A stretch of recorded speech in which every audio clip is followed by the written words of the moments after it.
மயிலாடுதுறை ஸ்ரீ ஸ்ரீ மாயூரநாதர் ஆலயத்தில் அபயாம்பிகை அம்மன் மயில் உருவில் சிவனை பூஜித்து மயில் உரு நீங்கி சாப விமோச்சனமடைந்ததாக புராண வரலாறு. இவ்வாலயத்தில் கார்த்திகை மாத கடைசி சோமவாரத்தை முன்னிட்டு சங்காபிஷேகம் நடைபெற்றது.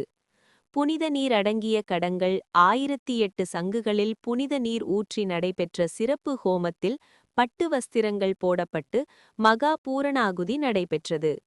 தொடர்ந்து பஞ்சமுக தீபாராதனை மகா தீபாராதனை செய்யப்பட்டது. பின்னர் பூஜிக்கப்பட்ட புனித நீர் அடங்கிய கடங்கள் மேளதாள வாத்தியங்கள் முழங்க கோவிலை சுற்றி எடுத்து வரப்பட்டு ஸ்ரீ மாயூரநாதருக்கு அபிஷேகம் செய்யப்பட்டதைத் தொடர்ந்து 1008 சங்குகளால் மகா அபிஷேகம் நடைபெற்றது. இதில் நூற்றுக்கணக்கான பக்தர்கள் கலந்து கொண்டு சங்காபிஷேகம் செய்யப்பட்டதைக் கண்டு தரிசனம் செய்தனர்.